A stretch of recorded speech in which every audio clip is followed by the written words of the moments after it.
Maxime Maxime, ton nez. Hein? Pardon. Mais ça t'arrive tous les jours ou quoi? C'est vraiment dégueulasse. Ouais, bah, je sais pas, moi, qu'est-ce que je te dise, elle a l'air trop sec en ce moment. T'aurais pas un mouchoir? Papa. Papa. Papa. Papa. Papa. Papa. Papa. Vous vous rappelez de Super 8? Non. Mais si, ce film sur des mômes geeks dans les années 80 qui font du vélo, avec ce complot des autorités qui cache une bestiole surpuissante. Bon, je crois que vous voyez où je veux en venir. 5 ans avant Stranger Things, J.J. Abrams tentait déjà de jouer sur notre nostalgie des années 80 et des films jeunesse de l'époque, du genre E.T., Retour vers le futur, les Goonies ou encore Stand By Me. Et s'ils avaient réussi à créer un bon buzz sur le coup avec leur bande-annonce mystérieuse qui nous laissait fantasmer sur la puissance potentielle du monstre sans le montrer une seule fois, la hype n'a pas duré très longtemps quand est enfin sorti un film, au mieux moyen. Et 8 ans plus tard, Super 8, tout le monde s'en fout. Donc la question qu'on peut se poser, c'est pourquoi Stranger Things a réussi et pourquoi son prédécesseur a échoué? C'est pas à cause d'un iceberg? Non, ça c'est le Titanic, mec. Ah ouais, voilà. La première chose dont j'avais peur en regardant Super 8 à l'époque, c'était d'être déçu par le monstre à la fin. Et oui, quand tout un film repose sur le mystère de l'identité de sa créature, quand on met tout en œuvre, dès la bande-annonce qui plus est, pour progressivement faire monter le suspense et nous laisser imaginer les théories les plus folles, il faut être sûr de pouvoir nous sortir une manifestation à la hauteur de nos attentes derrière. Et plus on monte le suspense, plus la tâche de ne pas décevoir à la révélation devient impossible. Et à la fin de Super 8, paf! On nous montre... c'est une bestiole quoi. Elle est pas jolie, elle est balèze, mais elle nous laisse un peu sur notre faim. Pour prendre un exemple de film qui gère ça beaucoup mieux, on a le premier Alien. Dans Alien, on nous montre la créature plus rapidement et on fait grandir la sensation d'impuissance des occupants du vaisseau face à elle, petit à petit, en nous montrant que toutes les tentatives de s'en débarrasser se révèlent très vite vaines. Alors est-ce que c'est ça le secret de Stranger Things? Qu'ils ont évité le problème? C'est pour ça que c'est bien, hein? C'est ça, dis-moi, dis-moi si c'est ça. Non, c'est pas ça. Non, en fait, dans Stranger Things, on a exactement le même problème. Je dis pas que j'aimerais me retrouver dans la même pièce qu'un Démogorgon, mais au final, sur la fin, la vraie menace, c'est le monde à l'envers d'où il vient, plus que le Démogorgon lui-même. En plus de ça, un gros point négatif de la série, c'est que la fin est super prévisible. Honnêtement, très rapidement, on devine comment ça va se terminer.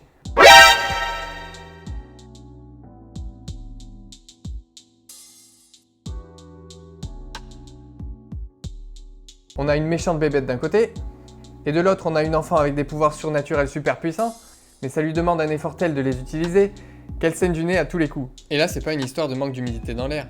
Donc la déduction logique, c'est qu'ils vont finir par se faire face, et qu'elle va devoir utiliser ses pouvoirs au maximum pour éliminer la dite bébête, ce qui lui vaudra d'y rester. En fait, toute la trame scénaristique est super téléphonée. Voilà. Et on a le droit à tous les clichés possibles et imaginables. La bande de gosses passionnés de science et d'heroic fantasy. Le flic de petite ville paumée américaine complètement blasé par son métier car en manque d'action. La meuf qui donne l'impression à tout le monde d'être folle et qui nous fait nous dire « Bien sûr que les gens vont la prendre pour une folle, je ferais pareil dans leur situation », mais qu'on sait qu'en fait elle a raison, donc c'est frustrant de ouf. Le laboratoire secret où on fait des expériences dangereuses associées au complot des autorités, prêtes à tout pour les couvrir. Ou encore les enfants spéciaux élevés pour devenir des armes par des scientifiques fous. Bref, j'en presse et des pas mûrs. Bon, maintenant qu'on a bien listé tous les défauts de la série, il va falloir réussir à expliquer pourquoi on s'est tous enfilé les 8 épisodes de la première saison en une seule journée. 8 épisodes? Allez, encore un petit dernier. Allez, juste un de plus. Encore un. Un dernier.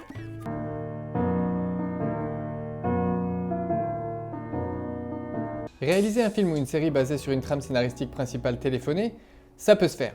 Mais alors il faut mettre le paquet sur d'autres aspects du produit. Là où Stranger Things défonce littéralement Super 8, c'est dans son ambiance, dans sa richesse, dans la richesse de son ambiance et dans l'ambiance de sa richesse. Noni? C'est drôle comme cette façon de dépeindre les années 80 à coups de Jefferson Airplane, de reprises de David Bowie ou de Simon Garfunkel, arrive à toucher dans leur nostalgie les gens comme moi qui n'ont même pas connu la période. Sans doute parce que les films des années 80 ont duré dans le temps. Chose d'ailleurs que beaucoup de films jeunesse d'aujourd'hui auront du mal à faire, mais bon, passons. Ce qui est sûr, c'est que Stranger Things a un charme que Super 8 n'avait tout simplement pas. Si tous les personnages s'appuient sur des stéréotypes déjà vus 1000 fois, quand on creuse un peu, on leur découvre à tous une personnalité hyper travaillée. Ils ne sont jamais tout noirs ou tout blancs. Prenons l'exemple de Steve. Il est l'ado typique, populaire, beaucoup trop sûr de lui, et dont le but principal est de réussir à coucher avec Nancy. Mais ça ne fait pas de lui un méchant de l'histoire. Quand il arrive à ses fins, au final, les deux parties sont satisfaits et on n'en fait pas tout un flanc. Bon, il a les hormones qui frétillent quoi, mais c'est pas le diable. D'ailleurs, ces deux personnages dans l'épisode 2 reconnaissent eux-mêmes être des clichés et brisent ainsi le quatrième mur de manière plutôt élégante et pas trop gros sabots, ce qui est assez rare pour le noter. Try me, Beyoncé.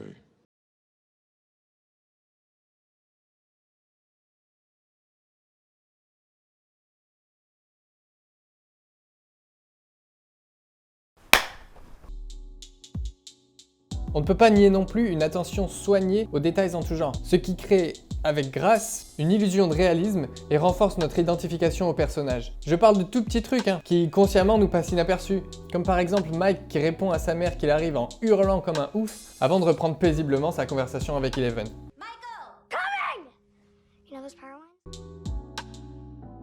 La façon dont le Démogorgon est introduit est juste brillante également. Même si, comme je le disais plus tôt, on finira plus loin par être un peu déçu par la créature, la façon dont le suspense et le mystère sont construits autour de celle-ci nous a tous séduits. Le concept est introduit dès les premières minutes par le biais d'un jeu de rôle auquel Mike et ses amis jouent.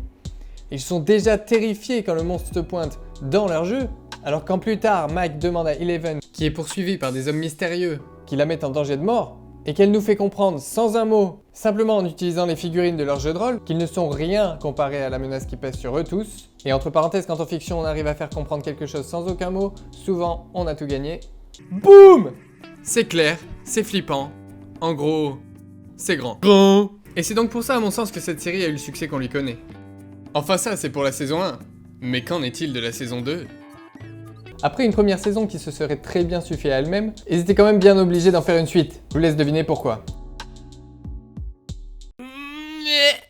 Disons que l'équilibre entre qualité du scénario et qualité de la mise en scène a été bafoué. L'ambiance est toujours là, la mise en scène reste impressionnante, les nouveaux personnages sont cool et nuancés, mais le scénario commence à vraiment partir dans tous les sens. Dans un souci de ne pas nous resservir exactement la même histoire une seconde fois, ont été ajoutés toute une ribambelle d'éléments sans l'harmonie nécessaire à les faire tous cohabiter ensemble. On voit une tentative de dériver vers l'action, un peu de la même manière que le faisait Alien le Retour, où Ripley se retrouve à devoir vaincre une armée d'aliens, quand dans le premier film un seul alien semblait déjà être invincible. Donc de la même façon, on balance une multitude de démogorgons en herbe à l'assaut de nos protagonistes préférés. Sauf que James Cameron faisait le parti pris de basculer complètement vers l'action. Il faisait bien attention à s'affranchir complètement du premier film pour ne pas en faire une pâle copie. Dans Stranger Things 2, par contre, la multitude de Demodogs n'est qu'un élément balancé au milieu de plein d'autres, quand au final la trame principale reste la même que dans le premier, avec pour seule différence que le monstre est remplacé par un autre bien plus costaud. Et le Mind Slayer, qui fait passer le Démogorgon pour une simple araignée qu'on attrape avec un bocal et une feuille de papier et qu'on fout dehors, était une idée alléchante, mais très vite sous-exploitée, et qui se noie donc au final dans une bouillie scénaristique sans grand intérêt. Donc ça dépend un peu de votre capacité à passer outre tout ça, pour réussir à apprécier un peu de temps supplémentaire avec vos protagonistes préférés.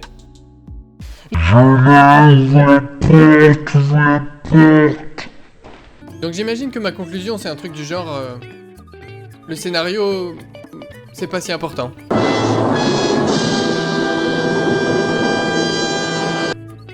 Non mais j'exagère, bien sûr que c'est important. Mais ce que je veux dire c'est qu'un scénario cliché et téléphoné, c'est pas forcément synonyme de mauvais film. Et c'est pour ça qu'on peut passer de très bons moments devant des films dont on a deviné la fin dès le début. Typiquement, les comédies romantiques, les films d'horreur classiques ou les films de genre en règle générale reflètent bien cette idée. Cela va tout simplement dépendre de comment le réalisateur va réussir à jouer avec les codes de ces catégories, de l'ambiance qu'il va établir, de comment il va réussir à faire passer des choses simplement grâce à la mise en scène, et d'un tout tas d'autres choses qui font que le cinéma c'est compliqué et qu'il n'y a pas de formule magique pour créer une œuvre de qualité. Et je crois bien que c'est ça qui en fait toute sa beauté. Bon bah voilà, n'hésitez pas à me dire si vous êtes d'accord avec moi ou pas dans les commentaires. Pensez à vous abonner, à liker la vidéo si ça vous a plu. Pour ce qui est de la saison 3, je dirais que ça va continuer dans la même lignée. Mais on sait jamais, on peut toujours être surpris. En tout cas, on va le découvrir très très bientôt. Et puis pour le reste, je vous dis à plus.